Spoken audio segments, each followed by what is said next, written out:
នេះគឺជារថយន្ត BYD Success Advance ចំនួនថ្មីដែលរថយន្តនេះគឺជាប្រភេទរថយន្ត Pick up ដ៏ទំនើបនិងសន្សំសំចៃបំផុតថែមទាំងមានកម្លាំងខ្លាំងបំផុត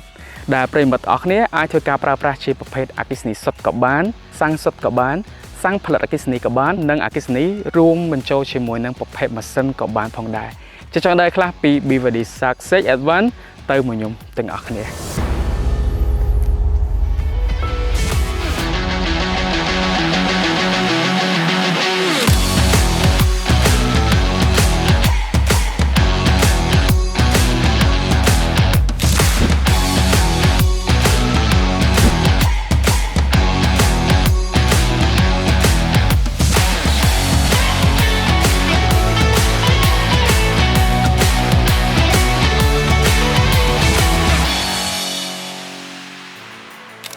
BYD Success គឺជាប្រភេទរថយន្ត Pick up មួយគ្រឿងរបស់ក្រុមហ៊ុន BYD ដែលគេហៅថាជាប្រភេទ flagship អញ្ចឹងវាប្រើប្រាស់ជាមួយប្រភេទបច្ចេកវិទ្យា DMO សាំងហើយនឹងអគ្គិសនីលាយបញ្ចូលគ្នាអញ្ចឹងនៅពេលដែលប្រិយមិត្តអរគ្នាសាកជាមួយនឹងថាមពលមកពេញប្រិយមិត្តអរគ្នាអាចប្រើប្រាស់បានរហូតដល់100គីឡូម៉ែត្រជាមួយនឹងថ្ម Plate Battery ដែលខ្ញុំជឿជាក់ថាប្រិយមិត្តអរគ្នាច្បាស់ជាស្គាល់ជាមួយនឹងគុណភាពរបស់ Plate Battery នៃ BYD ហើយអញ្ចឹងវាមានទំហំ 29.58 គីឡូវ៉ាត់ម៉ោងហើយនៅពេលដែលប្រិយមិត្តអរគ្នាចាក់ជាមួយនឹងសាំងមកពេញទៀតអាចធ្វើការបើកបរបានរហូតដល់860គីឡូម៉ែត្រអញ្ចឹងគឺវាឆ្ងាយខ្លាំងមែនទែនហើយក៏ដូចជាក៏សន្សំសំចៃខ្ពស់ផងដែររថយន្តនេះប្រើប្រាស់ជាមួយប្រភេទម៉ាស៊ីនដែលមានចំណុះ 1.5 លីត្រ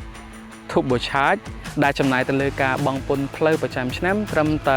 150,000 រៀលតែប៉ុណ្ណោះអញ្ចឹងគឺវាតិចខ្លាំងមែនតើប៉ុន្តែវាអាចធ្វើការបង្កើតជាមួយនឹងកម្លាំងគឺបាំងខ្ពស់ដែលរថយន្តនេះប្រិយមិត្តអរគ្នាវាអាចធ្វើការបង្កើនកម្លាំងបានរហូតដល់541សេសជាមួយនឹងកម្លាំងរមុះគឺ650 Newtonម៉ែត្រចំណែកឯម៉ូទ័រវិញគឺប្រើប្រាស់ជាមួយប្រភេទម៉ូទ័រភ្លោះអគ្គិសនីដែលរត់ដោយប៉ុងខាងមុខនិងប៉ុងខាងក្រោយ AWD អញ្ចឹងគឺវាប្រសើរខ្លាំងមែនទែនសម្រាប់ប្រិយមិត្តអរគ្នាដែលយកទៅធ្វើការប្រើប្រាស់ជាលក្ខណៈប្រភេទល្បឿនចង់យករថយន្តនេះទៅធ្វើការអូសសណ្ដោងឬមួយក៏ប្រើប្រាស់ជាលក្ខណៈប្រភេទដឹកឲ្យផ្សេងៗគឺមានភាពងាយស្រួលតែម្ដងហើយយើងអាចធ្វើការជាំពី0ទៅ100គីឡូម៉ែត្រចាយពេលត្រឹមតែ 5.7 វិនាទីទេអញ្ចឹងគឺវាលឿនខ្លាំងមែនទែនប្រិយមិត្តអរគ្នាតើតង់ជាមួយ acceleration ហើយរថយន្ត BYD Success នេះគឺផលិតមកគឺប្រើប្រាស់ជាមួយនឹងប្រភេទគេហៅថាបច្ចេកវិទ្យា4 in 1 បើន័យថា4រួមបញ្ចូលតែមួយអញ្ចឹង4រួមបញ្ចូលតែមួយយ៉ាងម៉េចប្រិយមិត្តអរគ្នាយើងអាចធ្វើការប្រើប្រាស់ជាលក្ខណៈប្រភេទគេថា BEV គឺជាប្រភេទអគ្គិសនីសុទ្ធក៏បានមួយទៀតគឺ ICE យើងអាចធ្វើការប្រើប្រាស់ជាលក្ខណៈប្រភេទចំហាស់ក្នុងសុទ្ធក៏បានហើយមួយទៀតនោះគឺ REEV ដែល REEV ហ្នឹងគឺយើងធ្វើការប្រើជាមួយនឹងប្រភេទម៉ាស៊ីនសាំងហ្នឹងដើម្បីទៅធ្វើការបង្កើតជាមួយនឹងប្រភេទអគ្គិសនីហើយអាចុងក្រោយគេនោះគឺ PHEV ដែលប្រើប្រាស់ជាមួយប្រភេទម៉ាស៊ីនសាំងដូចជាប្រើប្រាស់ជាមួយនឹងម៉ូទ័រអគ្គិសនីដើម្បីជំនួយដើម្បីឲ្យកម្លាំងគឺកាន់តែស្ទុះហើយកាន់តែខ្លាំងជាងមុនបន្ថែមទៀតអូខេអញ្ចឹងនេះគឺជាលក្ខណៈពិសេសនៃ DMO ថ្មីរបស់ BYD Success ឥឡូវយើងងាកទៅមើលតាក់ទងជាមួយនឹងរូបរាងខាងក្រៅទាំងអស់គ្នាអូខេបងប្អូនអញ្ចឹងអំបញ្ញមិញខ្ញុំបានធ្វើការបញ្យល់បងប្អូនគ្នាតាក់ទងជាមួយនឹងប្រព័ន្ធ Powertrain ដែលមានដូចជាម៉ូទ័រមានដូចជាប្រភេទប្រព័ន្ធអង្គុយដូចជាមុខងារសំខាន់នៃគេហៅថាបច្ចេកវិទ្យា DMO អញ្ចឹងឥឡូវយើងចូលទៅកាន់រូបរាងខាងក្រៅនៃរថយន្ត BYD Success Advance បន្តិចទៅពីព្រោះតរូបរាងខាងក្រៅគឺមើលមកគឺតាក់ទាញខ្លាំងមែនតើចង់បញ្ជាក់ផងដែរថាសម្រាប់រថយន្ត Pick up នេះគឺជារថយន្ត Pick up មួយដ៏ធំមែនតើតែម្ដងពេលមកបងប្អូនអាចឃើញជាមួយរូបរាងខាងក្រៅបានហើយបើនិយាយពីកម្ពស់វិញគឺស៊ីដាច់ខ្ញុំតែម្ដងនិយាយទៅឈរក្បែររថយន្តនេះឃើញមានខ្ញុំឡើងទូអញ្ចឹងតែជាក់ស្ដែងពេលដែលនៅក្រៅគឺមានខ្ញុំមិនទូប្រហែលទេអូខេអញ្ចឹងតាក់ទងជាមួយនឹងប្រវែងសរុបនៃរថយន្តនេះចំពោះបណ្ដោយវិញគឺវាមានបណ្ដោយសរុបទាំងអស់គឺ 5457 មីលីម៉ែត្រហើយតាក់ទងជាមួយនឹងទទឹងវិញគឺវាមានទទឹង 1971 មីលីម៉ែត្រហើយក៏ដូចជាកម្ពស់របស់វាវិញគឺវាមានកម្ពស់ 1925 មីលីម៉ែត្រអញ្ចឹងគឺ 1.90 ជាងនេះបើតាមយើងកណនីតាមយើងធ្លាប់កណនីរហដងអញ្ចឹងណាអញ្ចឹងវាមានកម្ពស់ខ្ពស់ខ្លាំងមែនទែនអញ្ចឹងបានពេលដែលយើងរត់នៅលើដងផ្លូវបងប្អូនពេលដែលយើងប្រើប្រាស់ជាមួយនឹងល្បឿនលឿនវ៉ាចែងផ្សេងៗអត់មានអារម្មណ៍ថាឃ្លីងឃ្លោងទេហើយយើងសឹងតែអត់ដឹងថារថយន្តនេះវាទៅលឿនណាដោយសារតែឡាននេះគឺវាខ្ពស់ហើយជើងខាងក្រោមវាគឺមាំតែម្ដងអូខេអញ្ចឹងតាក់ទងពីរូបខាងក្រៅ បើជារួមសម្រាប់ខ្ញុំពេញចិត្តតទៅជាមួយនឹងការ design នៅផ្នែកខាងមុខនេះយើងឃើញ logo BVD ដ៏ធំមានជាមួយនឹងប្រភេទរុនខ្យល់ចេញចូលហើយចំណែក stop នេះគឺគេ design មករៀងជាប្រភេទអក្សរ C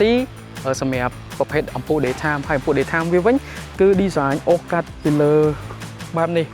គឺវាស្រស់ស្អាតខ្លាំងមែនតើមិនថាយើងបើកបរនេះពេលថ្ងៃដូចជាពិសេសគឺនៅពេលដែលយើងធ្វើការបើកបរពេលយប់គឺរំលេចជាមួយនឹងភ្លើងគឺស្រស់ស្អាតមែនតើតែម្ដងម្យ៉ាងវាក៏ជួយធ្វើការបំភ្លឺផ្លូវបានល្អផងដែរដោយសារតែមានមកជាមួយប្រភេទអំពូល LED មានមកជាមួយនឹងប្រភេទអំពូលគុជហើយខាងក្រោមនេះមានមកជាមួយប្រភេទ7កាំងបន្ថែមទៀតអញ្ចឹងវាស័ក្តិសមបំផុតតែម្ដងនៅពេលដែលយើងបើកបរនៅស្ថានភាពផ្លូវដែលពិបាកឧទាហរណ៍ដូចជាផ្លូវ off road អីចឹងណាពេលយប់អត់មានភ្លើងបំភ្លឺផ្លូវអីគឺទុកចិត្តលើ BVD Success Advance នេះអូខេហើយខាងមុខនេះមានមកជាមួយនឹងប្រភេទ sensor ដែល sensor ហ្នឹងគឺល្អខ្លាំងមែនតើនៅពេលដែលយើងធ្វើការចោះចតឬមួយក៏យើងបើកបរជ្រុលអីផ្សេងៗគឺវាមានលោតផ្ដល់សញ្ញានៅកន្លែង instrument cluster បានអូខេអញ្ចឹងជារួមខាងមុខខ្ញុំ highlight ជូនប្រិយមិត្តអរគ្នាប៉ុណ្ណឹងឥឡូវយើងចូលទៅកាន់ផ្នែកចំហៀងដែលផ្នែកចំហៀងអំបញ្ញវិញខ្ញុំបាននិយាយប្រាប់ប្រិយមិត្តអរគ្នាតាក់ទងជាមួយនឹងប្រវែងនៃរថយន្តរួចរាល់ហើយអញ្ចឹងឥឡូវយើងមើលតាក់ទងជាមួយនឹងកង់នេះគឺជាប្រភេទកង់ Aluminum ទំហំ 18 អ៊ីងវាស្រស់ស្អាតខ្លាំងមែនទែនហើយស៊ីជាមួយនឹងការបើកបរស្ថានភាពផ្លូវ off road ជាខ្លាំងប៉ុន្តែចង់បញ្ជាក់ផងដែរថាសម្រាប់សបកកង់នេះគឺជាប្រភេទសបកកង់ធម្មតា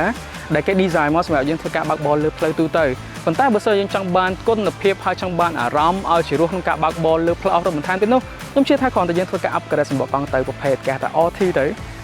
រៀងមានកន្លាខែកែអញ្ចឹងណាចឹងធ្វើឲ្យការបើកបររបស់យើងក៏ដូចជាបទពិសោធន៍នៃការចុះផ្លូវ off road កាន់តែពិសេសកាន់តែ the best ជាមួយបន្ថែមទៀត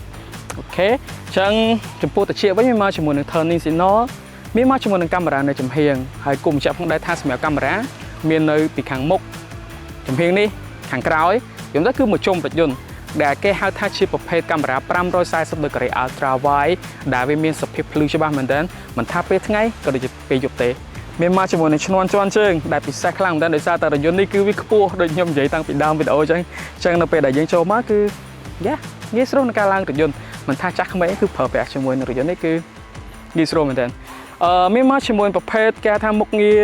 ចូលទៅកាន់រថយន្តគេហៅថា keyless អញ្ចឹងនៅពេលដែលយើងគ្រាន់តែយើងមានសោនៅក្រៅប៉ៅរបស់យើងទៅយើងអាចចុចជាមួយប៊ូតុននេះដើម្បីយើងចូលទៅកាន់រថយន្តបានរថយន្តធ្វើការ lock ក៏ដូចជា unlock automatic ស្វ័យប្រវត្តិអញ្ចឹងណាហើយយើងក៏អាចធ្វើការប្រើប្រាស់ជាមួយមុខខ្ញុំទៀតដែលគេថាជា key card ដែលយើងគ្រាន់តែយក key card របស់យើងដាក់នៅត្រង់ចំហៀងនេះដោយសារតែចំហៀងនេះមានមកជាមួយនឹងប្រភេទមុខងារគេថា NFC អញ្ចឹងយើងអាចចូលទៅកាន់ខាងក្នុងរថយន្តបានហើយមួយទៀតនោះយើងក៏អាចធ្វើការបញ្ជាដោយប្រើប្រាស់ជាមួយនឹង app ទូរស័ព្ទដៃ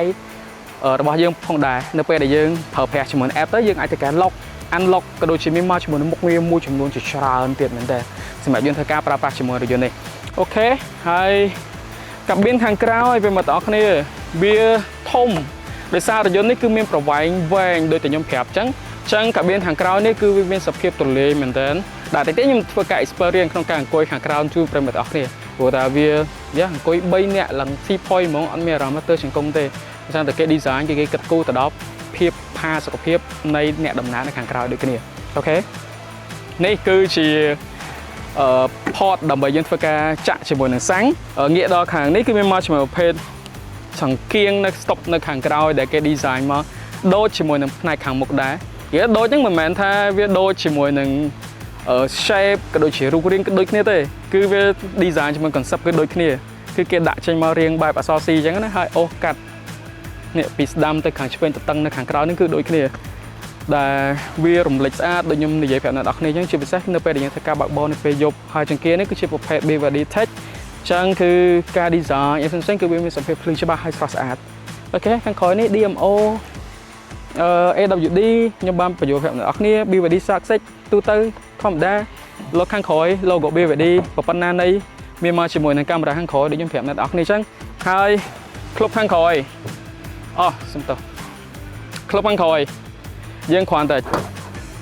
ចុច2ទៅវានឹងធ្វើការធ្លាក់អូតូស្វ័យប្រវត្តិដោយសារតែវាមានមកជាមួយប្រភេទបូមធ្វើការទប់អញ្ចឹងណាហើយយើងមុំវិញគឺថាស្ដាច់មុំហើយប្រិមិត្តនេះយើងអាចអង្គុយឈៀលអីចឹងណាយើងមកដំណើរកំសាន្តជួបជុំគ្រួសារខាងក្រោយយើងអាចផ្ទុកអីវ៉ាន់ឬមួយក៏យើងអាចអង្គុយញ៉ាំអីនៅខាងក្រោយបានមកឆ្លាញ់តែម្ដងអូខេហើយទៅវិញអត់មានជាមួយនឹងនេះអូតូទេប៉ុន្តែគ្រាន់តែយើងប្រើកម្លាំងតិចទៅគឺយើងអាចទៅកាបិទបានសុំមួយទៀត ខាងក្រោយនេះក៏មានមកជាមួយនឹង port ដើម្បីយើងធ្វើការ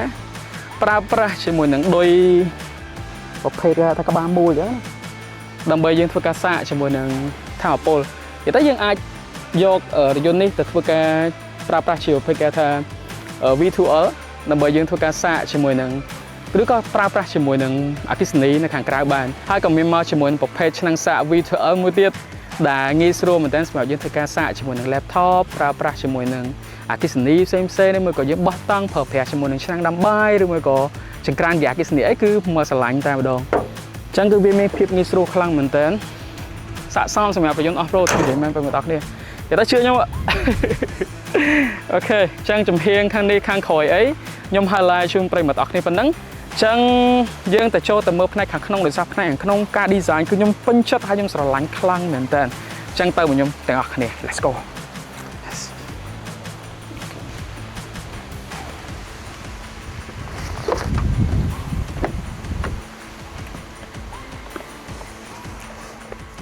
អូខេប្រិយមិត្តអរគ្នាអញ្ចឹងឥឡូវសូមធ្វើការដោះអាវខាងក្រៅចេញបន្តិចសិន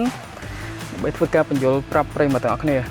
អូខេអញ្ចឹងឥឡូវយើងបានចូលមកកាន់ផ្នែកខាងក្នុងនៃរថយន្ត BYD Shark 6ហើយចំពោះអារម្មណ៍ខ្ញុំនៅពេលដែលចូលរថយន្តនេះជាក់ស្ដែងការ design គឺវាមានសភាពបែប sport កាចមែនទែនហើយត្រង់ចំណុចកណ្ដាលនេះគេ design តាមបែបប្រភេទគេថាដូចជាមួយនឹងតាបឡូឬមួយក៏កាប៊ីនរបស់យន្តហោះអញ្ចឹងដែលវា cool ខ្លាំងមែនទែនកន្លែងនេះដូចអាកន្លែងពេលដែលយើងប្រើប្រាស់ជាមួយនឹង acceleration របស់យន្តហោះអញ្ចឹងតែតិចយើងទៅ detail ពីវាទាំងអស់គ្នាឥឡូវយើងចូលដល់ប្រភេទដៃចង្កូតតែមិនអាចឃើញបាន design មកគឺបែប sport ងាយស្រួលក្នុងការចាប់កាន់មែនទែនហើយមានមកជាមួយប្រភេទមុខងារជាច្រើននៅកន្លែងដៃចង្កូតនេះដែលថាជា multi function ហើយខាងក្រោមនេះគឺមានមកជាមួយនឹង mode ដែល mode គឺមានភាពងាយស្រួលគេដាក់ត្រង់ចំណុចនេះយើងគ្រាន់តែធ្វើការរំកិលក៏ដូចជាយើងធ្វើការសេរីទៅគឺវានឹងធ្វើការផ្លាស់ប្ដូរ mode ទៅតាមនឹងដែលខាងឆ្វេងនេះគឺ mode យើងអាចធ្វើការប្រើប្រាស់ជាមួយប្រភេទគេថា eco mode normal mode ឬ sport mode ចឹង mode គឺមាន3ហើយចំណែកមួយទៀតគឺប្រភេទ terrain mode ដែល terrain mode ហ្នឹងយើងអាចធ្វើសេរីបានដូចជា muddy lane ដែល muddy lane ហ្នឹងយើងធ្វើការបើកបរនៅកន្លែងត្រង់ផ្លូវភក់ហើយមួយទៀតនោះគឺប្រភេទ mountain សម្រាប់យើងធ្វើការបើកបរលក្ខណៈផ្លូវលំបាកក៏ដូចជាផ្លូវថ្មឬមួយក៏កន្លែងដែលវាមានទួខ្ពស់អីចឹងណាហើយមួយទៀតនោះគឺតាក់ទងជាមួយនឹង snowfield ដែល snowfield ហ្នឹងគឺជា mode សម្រាប់យើងធ្វើការបើកបរនៅលើព្រឺលើអីផ្សេងប៉ុន្តែគ្រាន់តែ mode ហ្នឹងគឺសម្រាប់ទៅខាងបរទេសចឹងទៅដោយសារតែស្រុកយើងក៏អត់មានព្រឺទេអូខេមួយទៀតគឺជាប្រភេទ sand land ដែល sand land នេះគឺជា mode សម្រាប់យើងធ្វើការបើកបរនៅលើផ្លូវខ្សាច់ហើយយ៉ាប្រិយមិត្តអរគ្នាវាមានមកជាមួយនឹងប្រភេទ4 mode ហ្នឹងហើយ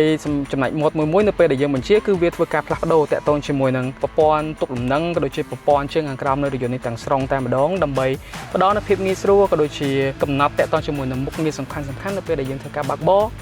នៅតាមស្ថានភាពផ្លូវជាក់ស្ដែងអូខេអញ្ចឹងដៃចង្កូតខ្ញុំ highlight ជូនប្រិយមិត្តអរគ្នាប៉ុណ្ណឹងឥឡូវយើងចូលទៅដល់ផ្នែកខាងក្នុងដៃចង្កូតវិញគឺជាប្រភេទ screen instrument cluster ឬមួយក៏ screen គេថា counter digital អញ្ចឹងណាវាមានទំហំធំរហូតដល់ 10.25 អ៊ីងប្រិយមិត្តអរគ្នាបង្ហាញមកជាមួយនឹងមុខងារពណ៌ភ្លឺច្បាស់មែនទែន screen នេះបើខ្ញុំមើលទៅសឹងតែដូចជាមួយនឹង screen OLED អញ្ចឹងបើថាវាច្បាស់ហើយវាបង្ហាញតាក់ទងជាមួយ detail រូបភាពក៏ដូចជា counter digital អីហ្នឹងគឺច្បាស់មែនទែនបង្ហាញមកជាមួយនឹងមុខងារនៃរថយន្តទាំងអស់តែម្ដងសំខាន់នៅពេលដែលយើងធ្វើការផ្លាស់ប្ដូរ mode អីហ្នឹងគឺមាន load នៅកន្លែង screen counter ហ្នឹងដូចគ្នាអញ្ចឹងត្រង់ចំណុចនេះគឺពិសេសមែនទែនហើយ screen នៅខាងស្ដាំដៃខ្ញុំនេះគឺជាប្រភេទ screen infotainment touch screen អញ្ចឹងណាអញ្ចឹងគឺវាមានទំហំធំដូចគ្នាដែលមានទំហំរហូតដល់ 12.8 អ៊ីងឯណោះហើយ screen នេះទៀតសោតប្រិមិត្ត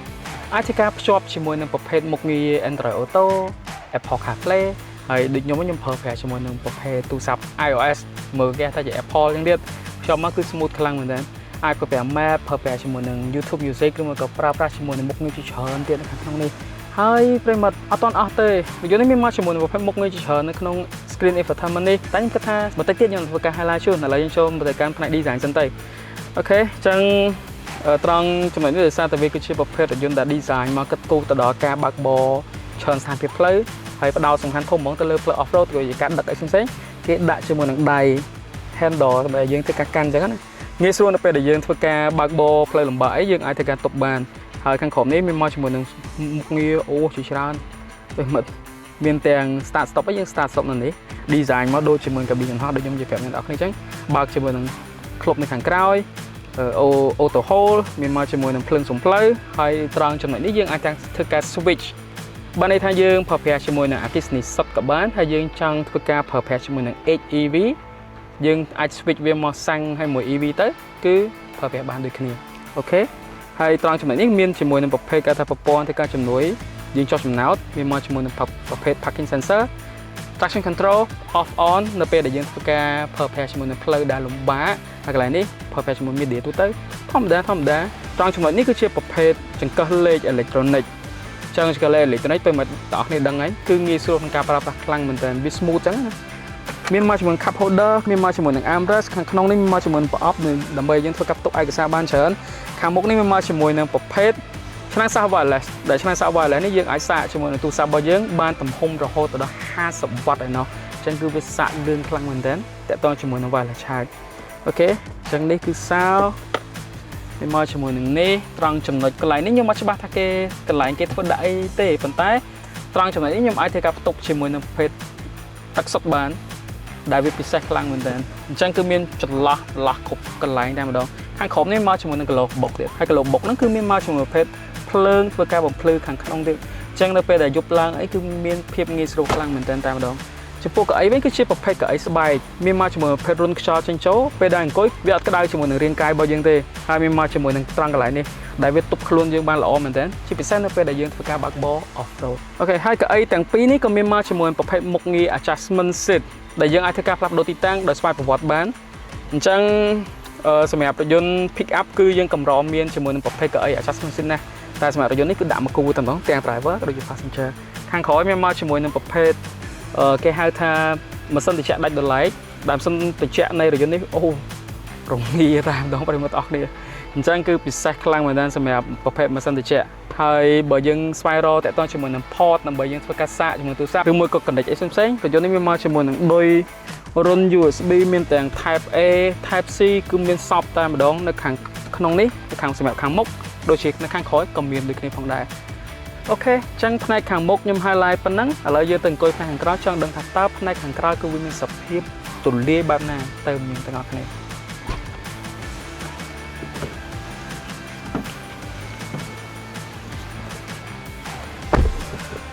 ូខេប្រិមិត្តអញ្ចឹងឥឡូវយើងបានមកកាន់ផ្នែកខាងក្រោយនៃរថយន្ត BYD Success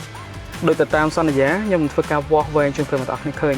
ខាងក្រោយនេះវាមានសភាពទូលាយខ្លាំងមែនតើនិយាយទៅគឺអាចធ្វើការអង្គុយ3នាក់ដោយមានផាសុខភាពតែម្ដងហើយគេធ្វើ design មកព្រៀង body តាមអ្នកដំណើរអញ្ចឹងណាជាងនៅពេលដែលអង្គុយគឺអត់មានសភាពថាត្រង់ឆ្កឹងឬមួយក៏ចុករយជាមួយនឹងចង្កេះខ្នងរបស់យើងទេនិយាយទៅគឺបើកបររយៈពេលយូររយៈពេលខ្លីអីគឺមានផាសុខភាពតែម្ដងហើយចំពោះ leg room វិញគឺមកស្រឡាញ់តែម្ដងដែលដោយតែសន្យាដោយសារតែរយន្តនេះគឺវាមានប្រវែងវែងហើយខ្ញុំមិនបានធ្វើការខិតកៅអីរបស់ខ្ញុំនៅខាងក្រោយទេមិត្តនេះគឺដាក់តាមទ្រង់ទ្រាយដើមហើយគឺវាមានសភាពទលាយអញ្ចឹងបើសិនជាខ្លាចថាខ្ញុំកុហកទៅបងប្អូនគ្នាអាចមកធ្វើការតេស្តបើកបរសាកល្បងបានអូខេខាងក្រោយមានមកជាមួយនឹងម៉ាស៊ីនត្រជាក់ដាច់ដោយឡែកមានមកជាមួយនឹងរុន USB A USB C ហើយខាងនេះមានមកជាមួយនឹង cup holder ក៏ដូចជាមានមកជាមួយ pad armrest បន្ថែមអូខេ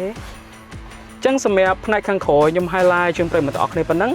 ឥឡូវយើងចូលទៅមើលផ្នែក infotainment touch screen ចឹងណាដោយសារមិញខ្ញុំបានធ្វើការបង្ហាញក៏ដូចជាប្រាប់អ្នកនរគ្នាថានឹងទៅធ្វើការ check ជូនចឹងទៅខ្ញុំទាំងអស់គ្នា let's go អូខេបងប្អូនគ្នាចឹងឥឡូវយើងងាកទៅមើលតើតជាមួយនឹង screen infotainment នេះខាងក្នុងនេះមកជាមួយនឹងមុខងារជាច្រើនមែនតើដែលខ្ញុំបែររាប់សឹងអត់អស់ទេហើយឥឡូវនេះខ្ញុំបានធ្វើការភ្ជាប់ជាមួយទូរស័ព្ទដៃរបស់ខ្ញុំចូលមកកាន់ Apple CarPlay ចឹងឥឡូវយើងទៅនិយាយតើជាមួយ Apple CarPlay មុនយើងគ្រាន់ធ្វើការភ្ជាប់ជាមួយ Bluetooth ទូរស័ព្ទរបស់យើងហើយ connect ជាមួយនឹង Apple CarPlay ទៅគឺវានឹង load ចូលជាមួយនឹង Apple CarPlay របស់យើងហើយឧទាហរណ៍ហើយសម្រាប់ Apple CarPlay យើងអាចធ្វើការប្រើប្រាស់ជាមួយនឹង Map អូសចោអូឡានឃើញជាមួយនឹងសញ្ញាដែលគេ update ថ្មីឃើញរូបយន្តតែម្ដងហើយម្យ៉ាងវិញទៀតយើងអាចធ្វើការប្រើប្រាស់ជាមួយនឹង app ទូទៅដែលមាននៅក្នុង Apple CarPlay ក៏ដូចជា app ទូរស័ព្ទដៃរបស់ខ្ញុំហើយខ្ញុំជួយជាងគេគឺ YouTube Music យើងអាចធ្វើការប្រើប្រាស់ជាមួយ YouTube Music ដើម្បីយើងធ្វើការស្ដាប់ជាមួយតន្ត្រីឬក៏ដូចជាអីផ្សេងៗនេះដោយសារតែអ៊ីនធឺណិតណាពេលមកដល់គ្នាតែពិតគឺវា smooth មែនតើពេលមកដល់គ្នាអាចឃើញបានហើយនៅពេលដែលយើងស្ដាប់បទចម្រៀងដោយសារតែរយន្តនេះគឺភ្ជាប់មកជាមួយនឹងប្រភេទ speaker រហូតដល់8គ្រាប់អញ្ចឹងនៅពេលដែលស្ដាប់គឺវាមានសភាពងំច្បាស់ខ្លាំងមែនតើតែម្ដង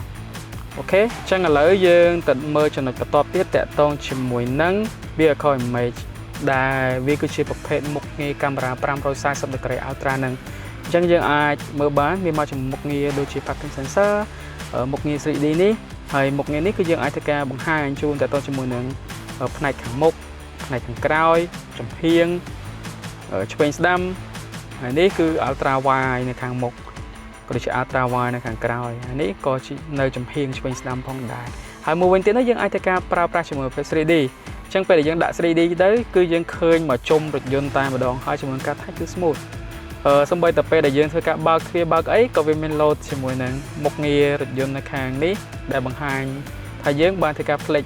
ក្នុងការបិទតាក់ទងជាមួយនឹងទ្វារណាហើយពេលមកអូខេអញ្ចឹងនេះគឺជាប្រភេទមុខងារកាមេរ៉ាចូលដល់ប្រភេទមុខងារ setting វិញវាមកជាមួយមុខងារច្រើនមែនតើនេះគឺជា exterior light ដែលយើងអាចធ្វើការកំណត់តាក់ទងជាមួយ reveal headlight របស់យើងចង់ឲ្យភ្លឺខ្លាំងភ្លឺខ្សោយអីអាចធ្វើការ control បានទៀតតែប៉ុណ្្នឹងគឺជាមុខងារទូទៅតែគ្រាន់តែមុខងារទាំងអស់នេះគឺវាមាននៅក្នុងរថយន្ត BYD Success ដូចគ្នាដែលខ្ញុំមកចង់ detail ទេប៉ុន្តែខ្ញុំចង់ detail តាក់ទងជាមួយនឹងប្រភេទ energy នេះដែល energy SOC setting នេះគឺពិសេសមែនតើតែម្ដងចឹងខ្ញុំបើកដល់រហូតដល់70ប្រិមត្តអ្នកអាចឃើញជាមួយនឹងថាមពលអគ្គិសនីដែលមាននៅក្នុងរថយន្តចឹងណាចឹងនៅពេលដែលយើងបើក SOC setting រហូតដល់70បានន័យថាយើងរក្សាជាមួយនឹងថាមពលអគ្គិសនីនៃរថយន្តរបស់យើងហ្នឹងគឺឲ្យត្រឹម 70% បានន័យថាយើងសាក 100% ហើយយើងបើកទៅគឺគេប្រើត្រឹមតែ 70% ហ្នឹងគឺ load ទៅជាមួយនឹងការប្រើប្រាស់ជាមួយនឹងប្រភេទម៉ាស៊ីនសាំងវិញដែលខ្ញុំចង់រក្សាជាមួយថាមពល 70% ដើម្បីខ្ញុំយកថាមពល 70% នេះទៅធ្វើអីផ្សេងឧទាហរណ៍នៅពេលដែលខ្ញុំទៅដល់ទីតាំងកន្លែងបោះតង់ឬមួយក៏ដល់ទីតាំងណាខ្ញុំអាចយកអគ្គិសនី 70% ហ្នឹងទៅប្រើប្រាស់ក្រៅដោយប្រើប្រាស់ជាមួយប្រភេទឆ្នាំងសាក V2L ដើម្បីខ្ញុំធ្វើការដាំទឹកសាកថាមពល laptop សាកជាមួយនឹងកាមេរ៉ាសាកជាមួយអីផ្សេងៗគឺខ្ញុំអាចប្រើប្រាស់ជាមួយមុខនេះនឹងបានហើយកន្លែងនេះគឺពិសេសមែនតើហើយបើយើងគិតថាយើងចង់ជិះតែ EV សុទ្ធទេពេលមកដល់គ្នាអាចទាញមកដល់ត្រឹម 35 បានន័យថាគឺយើងប្រើប្រាស់ជាមួយអគ្គិសនីនៃរថយន្តរបស់យើងនេះគឺឲ្យអស់ត្រឹម 35% អញ្ចឹងសាំងគឺដឹងតែអត់មាន load ទេពេលមកដល់គ្នាគឺសាកជាមួយថាមពលអគ្គិសនីតែម្ដងប៉ុន្តែក្នុងករណីដែលយើងប្រើប្រាស់ជាមួយនឹងល្បឿនមកល្មមគួរសមយើងអត់ប្រឹងជាមួយនឹងការជន់ខ្លាំងទេបើសិនជាយើងជន់ខ្លាំងរថយន្តក៏ដូចជានឹងធ្វើការសិក្សាហើយ switch automatic ទៅម៉ាស៊ីនសាំងដូចគ្នាផងដែរអូខេចឹងឥឡូវខ្ញុំសូមបើក70វិញមានមកជាមួយប្រភេទ regenerative brake ដែលយើងអាចធ្វើការសន្សំជាមួយនឹងថាមពលមកវិញអញ្ចឹងចំណុចអស់ហ្នឹងគឺខ្ញុំជឿថាប្រិមិត្តគឺដឹងច្រើនហើយដោយសារតែមានអ្នកខ្លះក៏ជាអតិជនសម្រាប់ធ្វើការប្រើប្រាស់រថយន្តអគ្គិសនីហើយអ្នកខ្លះទៀតក៏តាមដានវីដេអូយើងច្រើនផងដែរអញ្ចឹងដឹងហើយតកតងជាមួយនឹង regenerative braking នេះបានន័យថាវាជួយធ្វើការសន្សំសំចៃជាមួយនឹងអគ្គិសនីមកវិញនៅពេលដែលយើងធ្វើការចងហ្វ្រាំងអូខេវាអខនេះមានមកជាមួយនឹងមុខងារក្នុងការជំនួយពេលចុះចំណោតហើយនេះមានមកជាមួយនឹងមុខងារ comfort ជាច្រើនមែនតើហើយមានមកជាមួយនឹង ESC ប្រព័ន្ធទប់ដណ្ដឹងដោយស្វ័យប្រវត្តិមានមកជាមួយប្រភេទ electronic parking brake ដែលគេថាជាប្រភេទប្រព័ន្ធចាប់ហ្វ្រាំង electronic ហើយយើងប្រើជាមួយនឹងសម្រាប់ប្រើជាមួយនឹងប្រភេទ trailer mode មានមកជាមួយប្រភេទ auto hold ឬមួយក៏អីផ្សេងៗហើយ comfort driving វា auto fall នៅពេលដែលយើងធ្វើការចុច lock sound auto wiper នៅពេលដែលមានភ្លៀងធ្លាក់នឹងគឺធម្មតាទូទៅទេហើយចំណែកប្រព័ន្ធ ADAS នៃរថយន្តនេះគឺមានមកជាមួយប្រភេទ parking assist ដែលគេថាជាប្រភេទ parking sensorចឹងនៅត្រង់ចំណុចខាងក្នុងនេះខ្ញុំជឿថាខ្ញុំ highlight ជូនប្រិយមិត្តអរគ្នាពីច្រើនគូសាមហើយចឹងតែនេះគឺសិតតែជាផ្នែកចាំបាច់មួយចំនួននៅផ្នែកខាងក្នុងដែលខ្ញុំចង់ធ្វើការប្រាប់អ្នកនរគ្នាហើយជឿថាប្រិយមិត្តអរគ្នាខ្លះគឺច្បាស់ជាចង់ដឹងមុនពេលដែលធ្វើការជាវឬមួយក៏ចង់ធ្វើការប្រើប្រាស់ជាមួយប្រភេទរថយន្ត BYD Success